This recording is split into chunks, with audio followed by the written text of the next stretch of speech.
नमन करता हूं। ये बहुत ही अच्छी शुरुआत है। बाबा साहब जो जीवन में उन्होंने झेला, महसूस किया, जितने कष्ट झेले, उसको उन्होंने प्रेरणा लेकर के ऊर्जा में तब्दील करने का काम किया, एक ताकत बनने का काम किया। आप सोच सकते हैं कभी कि हम लोगों के पूर्वजों के साथ ये मनुवादी व्यवस्था के लोग कितना उत्पीड़न, कितना शोषण किए हैं। गले में हाड़ी बांधी बदी हुआ करती थी। अभी एक बहुत बढ़िया गाना चल रहा था कि कमर में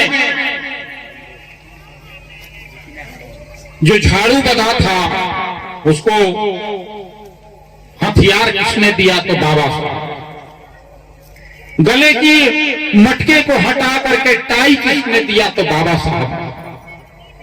भारतीय संविधान के रचयिता, महामानव, युग पुरुष,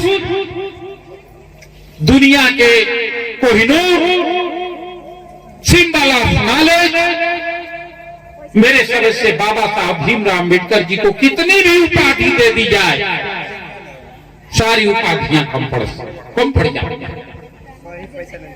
वो कितने बड़े महामानव थे। राजनीति शास्त्री, अर्थशास्त्री, दर्शन शास्त्री, क्या नहीं थे? तो साथियों, मैं तो यही कहूंगा कि हमें बाबा साहब को पूजने की नहीं, पढ़ने की जरूरत है। बाबा साहब ने क्या कहा था? शिक्षित बने, संगठित हो और संघर्ष करें। साथियों, हम लोगों के पास खोने के लिए कुछ नहीं है, पाने के लिए, जीतने के लिए है पूरी दुनिया। और कैसे संभव है? तो शिक्षा और संगठन, ये दो ही जादुई हथियार हैं। शिक्षा और संगठन के बल पे आप पूरी दुनिया को जीत सकते हैं। आज का दिन हमें यह शपथ लेना चाहिए कि बाबा साहब द्वारा रचित भारतीय संविधान की उद्देशिका को 100% पूर्ण रूप से लागू कराने के लिए हमें राष्ट्रव्यापी संगठित संघर्ष छेड़ने की जरूरत है। बाबा साहब भीमराव अम्बेडकर की उद्देशिका की प्रतियां को जन जन में पहुंचाने की जरूरत है। बाबा साहब ने क्या कहा था? और बाबा साहब भीमराव अम्बेडकर जी की संविधान की उद्देशिका में स्पष्ट रूप से लिखा गया, सामाजिक न्याय, आर्थिक न्याय, राजनीतिक न्याय। ये जो तीन शब्द हैं,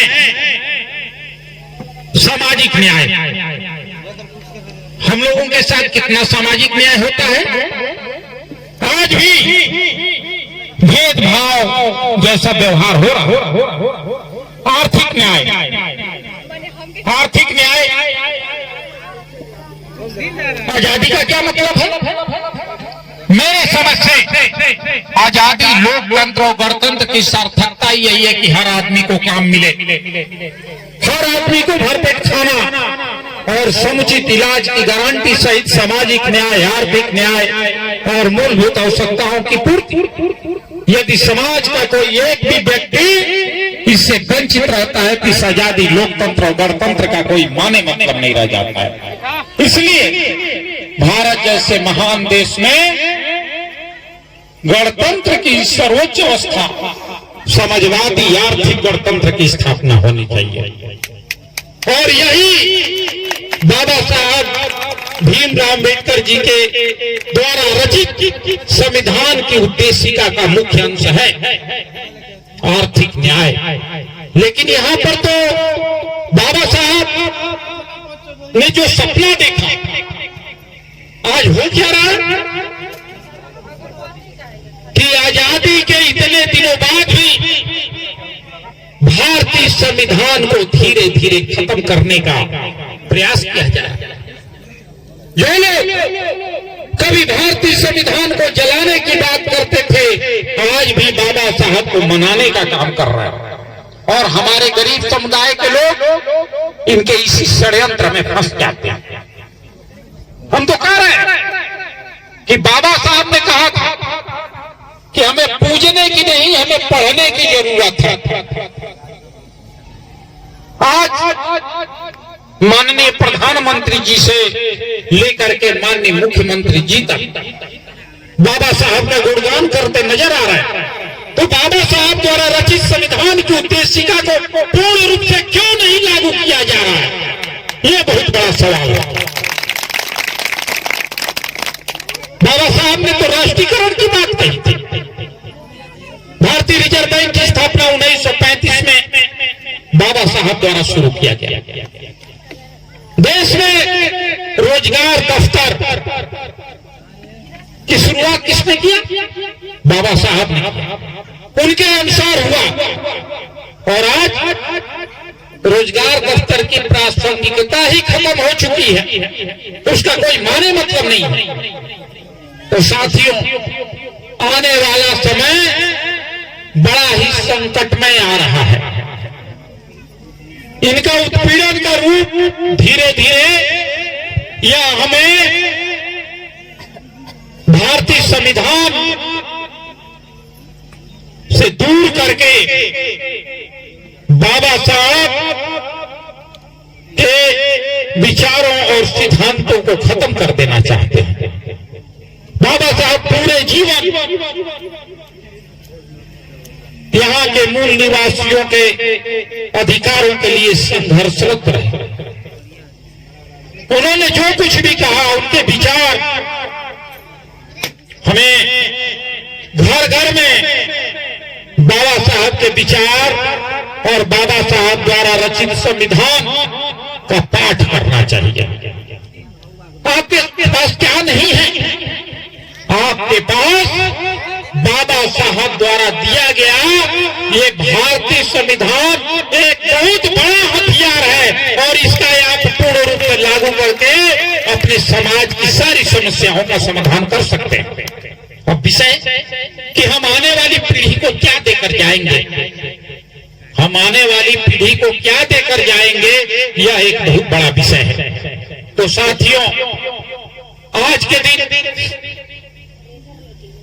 बाबा साहब के जन्मदिन के 131 वर्ष होने को हैं और आज के दिन उनका जन्म 131 वर्ष पूर्व हुआ था और एक दिन बढ़ जाता है, अर्थात उनका 132वां जन्मदिन है। और आज के दिन उनकी प्रासंगिकता, उनके विचार उस दौर में जितने महत्वपूर्ण थे, आज के दौर में भी और भी ज्यादा महत्वपूर्ण हो जाते हैं। जब ये सप्ताह अच्छे दिन आएंगे, हर साल 2 करोड़ रोजगार आएंगे, ये नारे और वादे के साथ सत्ता में आते हैं और ठीक उसका उल्टा करते हैं। बाबा साहब ने जो आरक्षण दिया, उस आरक्षण को ये कैसे खत्म कर देना चाहते हैं। सब कुछ जब निजी हो जाएगा, प्राइवेट हो जाएगा, तो फिर इस आरक्षण का कोई माने मतलब है? कोई माने मतलब नहीं। रेलवे प्राइवेट, हवाई जहाज प्राइवेट, LIC प्राइवेट, सब कुछ निजी। अभी कुछ दिन पहले खबर आई थी कि सेना में भी 3 साल के लिए संविदा पर भर्ती होगी।